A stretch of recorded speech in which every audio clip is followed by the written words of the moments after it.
afternoon. Welcome to Cascade Sports, Coach's Corner.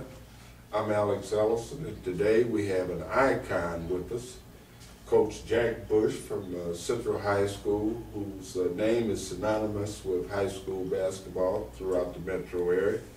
Coach Bush, how you doing today? Doing fine, doing fine. You know, I don't want to be partial in some of my questions, but I'm going to start off with the easy ones first. All right. When did you first start coaching high school basketball? I started coaching high school basketball in 1952. Okay. Since you retired from the school district and coaching, do you miss the game at all?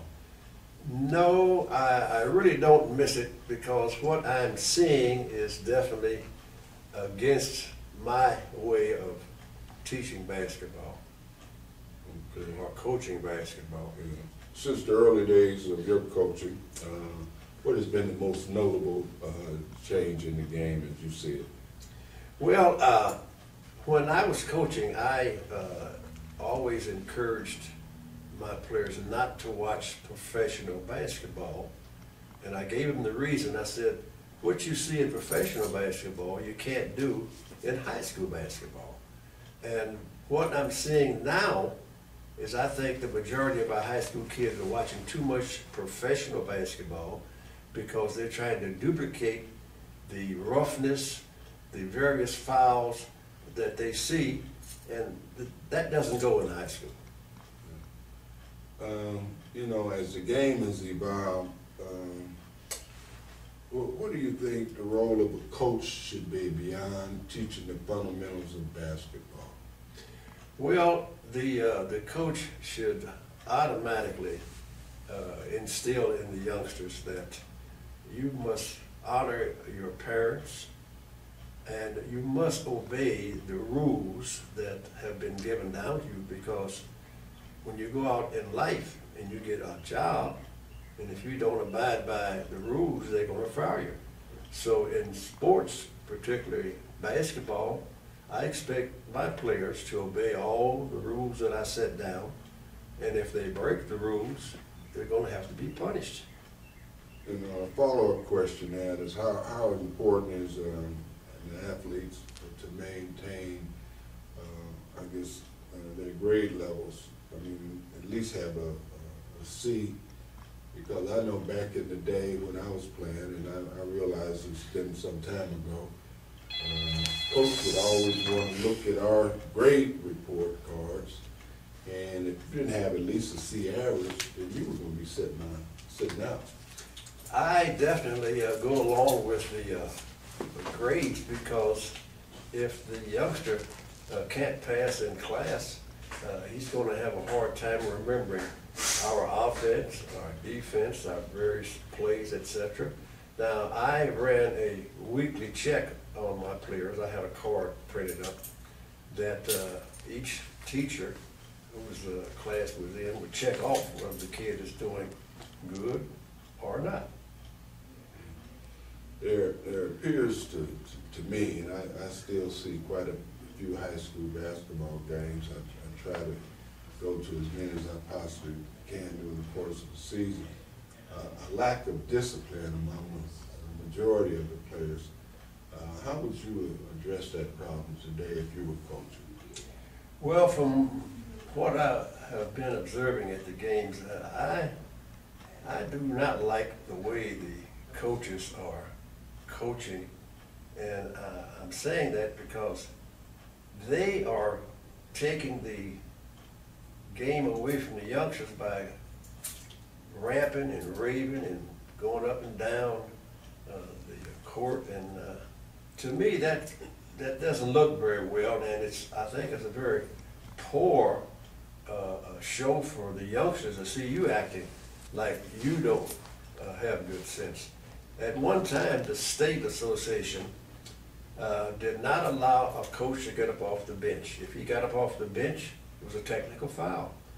And I certainly would like to see that rule brought back in to the game, because our high school kids are watching too much pro ball and they're acting exactly the way those pro coaches are acting. Now remember, they're doing it for money, and they can get away with it. But now I think it's a very poor display for youngsters to see you duplicating that type of action. You know, you've had quite a number of outstanding teams during your coaching career at Manual as well as Central. And I'm gonna put you on the spot a little bit here, as well as some of the opponents at both when you were at Manual. What, if you could possibly name your top 10 players? I know that's putting you on the spot because there's been any number of, I don't want to use the adjective great, but for the lack of a better word, come out of both Manual and Central during your coaching time. Did you say 5 or 10? I'm gonna give you a little latitude. Okay. And give you 10 players. 10 players. Well, okay, let me see. I'll start at Manual. I had Claude Hardy, and I had, let's see, oh, you really got, well, I'll step around. Going over to Central, I had Derek Hood. I had, let's see, I had Virgil Parker, and incidentally, Virgil Parker has a son that's going to be, we're all going to be hearing about him. He's 6'8", and Virgil was only 5'7". But anyway, getting back to the players, Michael Coleman, I mentioned Derek, didn't I? Yeah, I mentioned him. Let me help you. All right. I'm going to start at Manual, and Okay. since you mentioned Claude Hardy, I think there were a couple other players on that team that were worthy of noting. You had Claude Hardy, you had Steve Hanna, Right. and then you had Art Stroger, who was Right. not only a good basketball player, but outstanding football player, went on to play at K-State, and then in the NFL was the San Diego Chargers. Right. At Central, to me, one of the most notable players you left off, who helped Central win the state title was AKA Donut, Michael Walker. Michael Walker. Who Right. played at MU and with Sunbo and Stepanovich. And I remember a game that was nationally televised on TV. Al McGuire, the late Al McGuire, said, "Why is this man not starting for MU?" But he always came off the bench and served as a spark plug. Right. And along with, you mentioned Coleman, but that team also had Sawyer on it. Right. And Sawyer. Yeah, so you've had a number of players over the years that have been outstanding. Now, what about some of the players that you coached against while you were at Manual? Oh, gee whillikers. Well, the guys that we coached against that we didn't fare too well was basically a Central High School's team under Jim Wilkerson. Yeah. And I asked that question because I'm a little biased. I'm an alumnus of Central and happen to have been on that 64 team that included Warren Armstrong. Right, right. And several others who had outstanding careers. What has been your most memorable game over the years? Well, I think my most memorable game would be the game we played at the Municipal Auditorium against Raytown. That game was probably the most exciting game that I had the privilege of coaching. The crowd instigated the way the team played because I think it was better than 10,000 people there. And both teams had one outstanding player, and in the course of the game, both of these players